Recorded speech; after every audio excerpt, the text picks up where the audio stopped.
Saudara-saudari dan anak-anak yang terkasih dalam Kristus, dari novisiat SVD Kuberuteng Manggarai Flores NTT, saya Pastor Freddy Zaharin SVD menyampaikan ucapan selamat jumpa lagi lewat siraman rohani.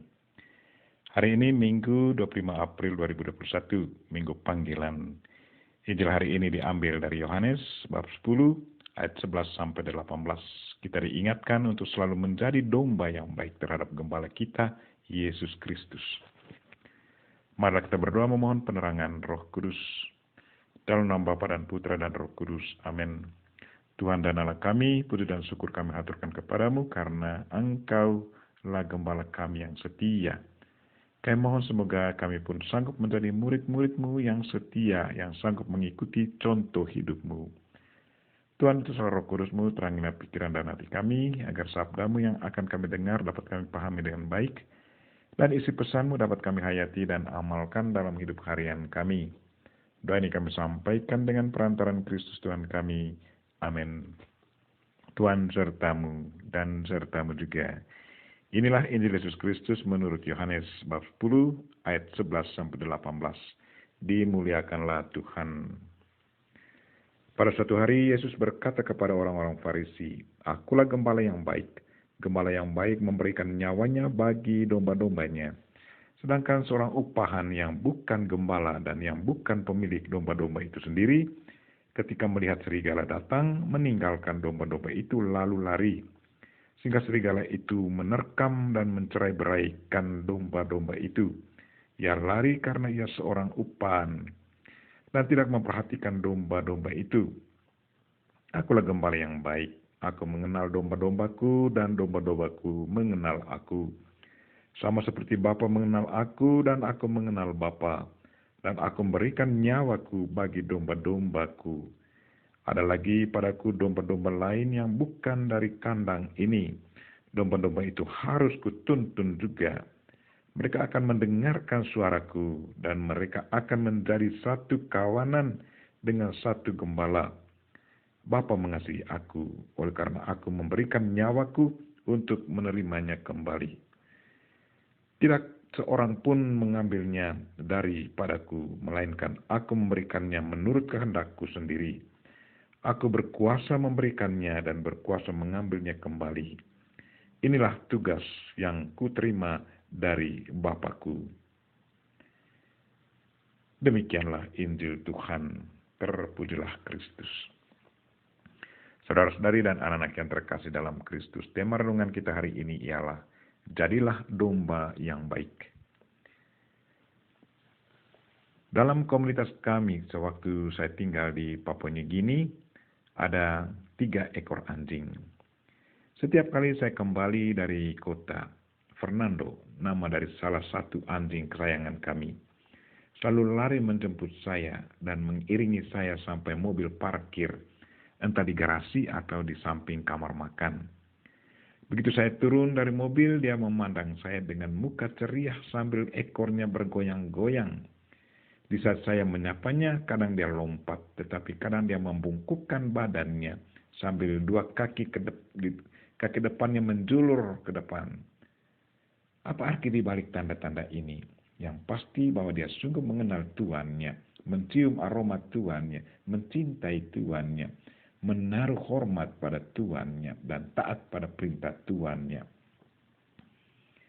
Di saat saya memanggil namanya, cepat sekali dia bereaksi.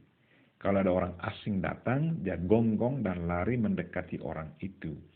Dia akan terus menggonggong sampai ada frater atau pastor datang mendekat. Fernando sungguh seekor anjing yang baik, mengenal tuannya dan taat pada tuannya. Saudara-saudari dan anak-anak yang terkasih dalam Kristus, hari ini Yesus memperkenalkan dirinya sebagai gembala yang baik. Gembala yang baik memberikan nyawanya bagi domba-dombanya. Perkataan dan perbuatan Yesus sungguh nampak dalam kenyataan hidup. Dia menyembuhkan orang sakit, mendengar keluhan orang yang menderita, memberi makan kepada orang yang lapar, merangkul orang yang disingkirkan dari masyarakat, dan pada akhirnya memberi nyawanya bagi keselamatan manusia yang dicintainya. Itulah Yesus Kristus gembala kita. Lalu bagaimana reaksi kita sebagai domba? Apakah kita selalu setia mengikuti bimbingannya? Apakah kita sungguh mengenal suaranya dan mengikutinya dengan setia?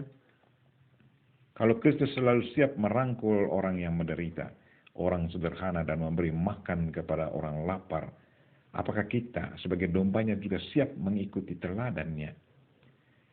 Saudara-saudari dan anak-anak yang terkasih dalam Kristus, hari ini Minggu Panggilan, kita diajak untuk merenungkan panggilan kita masing-masing sebagai bapa atau ibu, guru atau perawat, dan lain-lain.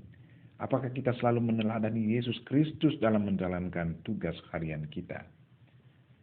Kita di Indonesia cukup berbahagia karena kita masih punya banyak calon imam, biarawan-biarawati. Ada banyak misionaris Indonesia yang bekerja di luar negeri. Tetapi kasihan di banyak negara di luar sana, kekurangan imam dan calon-calon imam, biarawan-biarawati. Sewaktu saya berada di Papua Nugini, banyak paroki tidak ada imam, kurang biarawan-biarawati. Malah ada yang tinggalkan imamat dan biara. Saudara-saudara yang terkasih dalam Kristus, kita butuh imam dan biarawan-biarawati. Saya mengajak kita semua, bapa, mama, orang muda, dan anak-anak untuk berdoa mohon panggilan. Gerakanlah minat anak-anak muda atau yang masih kecil untuk berpikir tentang hidup menjadi pelayan Tuhan. Kalau ada yang sudah punya kerinduan, bimbinglah mereka agar kerinduannya terwujud. Kita butuh imam untuk melayani sakramen. Kita boleh punya banyak prodiakon, suster, bruder, tetapi kalau kita tidak punya imam, nanti siapa yang melayani sakramen? Bagi keluarga, ajaklah anak-anak Anda untuk masuk menjadi pelayan Tuhan. Mari kita saling mendoakan, semoga kita selalu dan tetap menjadi domba-domba Kristus yang setia dan tekun mengikuti perintahnya. Dalam Minggu Panggilan ini kita fokuskan doa kita untuk anak-anak muda agar mereka tergerak untuk menjadi imam dan biarawan-biarawati. Kita mohon Bunda Maria untuk mendoakan kita. Amin. Marilah kita mohon berkat Tuhan. Tuhan sertamu dan sertamu juga. Semoga saudara sekalian dan mereka-mereka yang kita doakan pada hari ini, secara khusus orang sakit, dan segala aktivitas kita sepanjang hari ini dilindungi, dibimbing, dan diberkati oleh Allah yang Maha Kuasa, Bapa dan Putra dan Roh Kudus. Amin.